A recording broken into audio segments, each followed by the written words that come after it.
Hello everyone, फिर से एक बार आप सभी का स्वागत है मेरा YouTube channel MD nursing education में। दोस्तों, आज की इस वीडियो में 2015 में सप्ली में पूछे जाने वाले क्वेश्चन पेपर को हम लोग एक एक करके सॉल्व करेंगे। जैसे कि आप लोग जानते हैं कि इससे पहले MSN 1, MSN 2 और चाइल्ड हेल्थ का वीडियोज़ मैंने अपलोड किया है। अगर उसे आप लोग नहीं देखे हैं तो उसका लिंक डिस्क्रिप्शन में दे दिया जाएगा, उसे आप लोग देख सकते हैं। देखिए, यहाँ पे सबसे पहले आप लोगों को पूछा गया है गिव द मीनिंग, यानी कि डेनियल का मीनिंग हो जाएगा रिफ्यूज करना, किसी चीज़ को देख के भी अनदेखा करना। तो उसका मीनिंग आप लोग इस प्रकार से लिख सकते हो, denial is a refusal to painful situation और it is a type of defence mechanism that involves ignoring the reality of a situation to avoid anxiety, यानी कि अपने आप को बचाने के लिए किसी चीज़ को अनदेखा करना ही आपका डेनियल कहा जाता है। उसके बाद यहाँ पे पूछा गया है फोबिया। तो आप लोग जानते हैं कि फोबिया का मतलब होता है डर, चाहे वो किसी सिचुएशन की वजह से हो या किसी खास जगह की वजह से हो या किसी खास एक्सीडेंट या फिर कोई कंडीशन की वजह से हो सकता है। तो उसका मीनिंग आप लोग इस प्रकार से लिख सकते हो, it is an uncontrollable irrational and lasting fear from certain object, situation और एक्टिविटी। उसके बाद सी नंबर में पूछा गया है परसेप्शन। परसेप्शन का मीनिंग आप लोग इस प्रकार से लिखोगे, perception is a interpretation of sensory stimuli which in the environment. और आप लोग इस प्रकार से लिख सकते हो, it is a ability to see, hear और बिकम अवेयर अबाउट सराउंडिंग, यानी कि आप लोग कह सकते हैं कि परसेप्शन एक ऐसा कंडीशन है जिसमें आप अपने आसपास के सभी चीज़ को कॉन्सेंट्रेट कर पाते हो या कॉन्सेंट्रेट करते हो, उसी को परसेप्शन कहते हैं। अगर आप सही से परसीव करते हैं तो आपको सही चीज़ मिलेगा, अगर आपका परसेप्शन गलत होता है तो फिर गलत चीज़ आएगा आपका माइंड में। उसके बाद यहाँ पे पूछा गया है हेलुसिनेशन।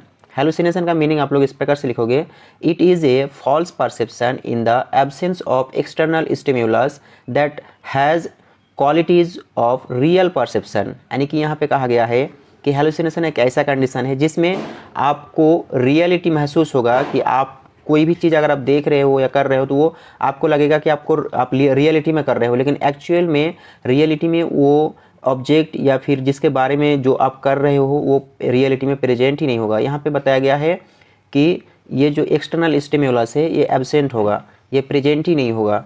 उसके बाद यहाँ पे पूछा गया है आप लोगों को फिल इन द ब्लैंक्स। पहला फिल इन द ब्लैंक्स में पूछा है an act of non acceptance is termed as. तो इससे पहले ही मैंने आप लोगों को बता चुका हूँ, डेनियल को ही आपका आप लोग कह सकते हैं कि जिसे हम लोग एक्सेप्ट नहीं कर सकते हैं, खुद को बचाने के लिए देख के भी अनदेखा करते हैं, उसी को डेनियल कहा जाता है। उसके बाद यहाँ पे पूछा गया है establishment of relationship is known as. इसका आंसर आप लोग लिख लोगे इंटरपर्सनल रिलेशनशिप।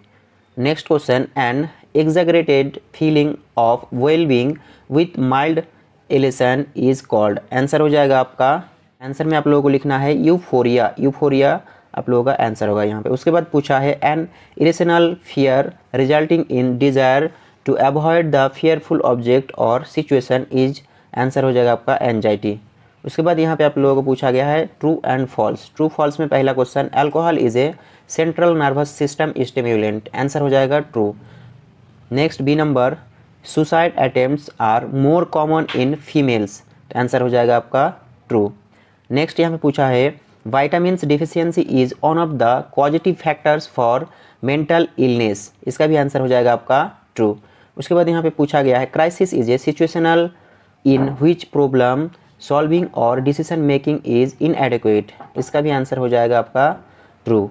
तो दोस्तों, जैसे कि आप लोग जानते हैं कि जो एमडी नर्सिंग एजुकेशन चैनल में आप लोगों को नर्सिंग रिलेटेड वीडियोस मिल रहा था, वो चैनल अभी फिलहाल डिसेबल हो गया है, इसलिए आप लोगों को नहीं मिल रहा है। बहुत सारे स्टूडेंट क्वेश्चन कर रहा है या फिर व्हाट्सएप में मैसेज करके पूछ रहा है कि सर हम लोगों को आपका चैनल नहीं मिल रहा है। तो फिलहाल वो चैनल डिसेबल कर दिया गया, आप लोगों को नहीं मिलेगा, लेकिन उसी तरह का और नर्सिंग रिलेटेड जितने भी वीडियोज़ होगा सभी वीडियोज़ आप लोगों को इस चैनल में मिलेगा।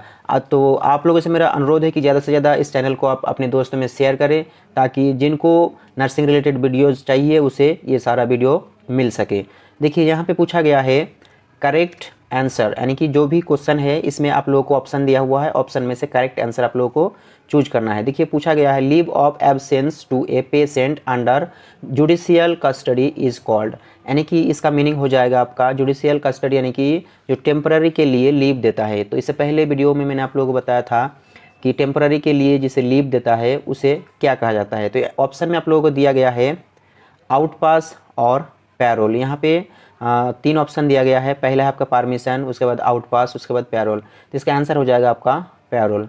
उसके बाद यहाँ पे पूछा गया है the concept of therapeutic community was introduced by, and option में दिया हुआ है मैक्सवेल जोन्स, सेकेंड ऑप्शन में दिया हुआ है माइल्डेगार्ड, उसके बाद थर्ड ऑप्शन में दिया हुआ है फिलिप्स। तो आप लोगों को आंसर में लिखना है माइल्डेगार्ड, माइल्डेगार्ड इसका आंसर होगा। उसके बाद यहाँ पे पूछा गया है सी नंबर में the father of American psychiatry is, option में है आपका हिपोक्रेट्स, 2 नंबर में दिया हुआ है बेंजामिन रस और थर्ड नंबर में दिया हुआ है एरिस्टोटल। तो इसका आंसर हो जाएगा आपका बेंजामिन रस। उसके बाद यहाँ पे आप लोगों को दिखाया गया है 2014 के एनुअल में पूछे जाने वाले क्वेश्चन पेपर। दोस्तों आज के वीडियो में बस इतना ही, फिर हम लोग नेक्स्ट वीडियो में डिस्कस करेंगे 2014 के एनुअल एग्जाम में पूछे जाने वाले क्वेश्चन के बारे में।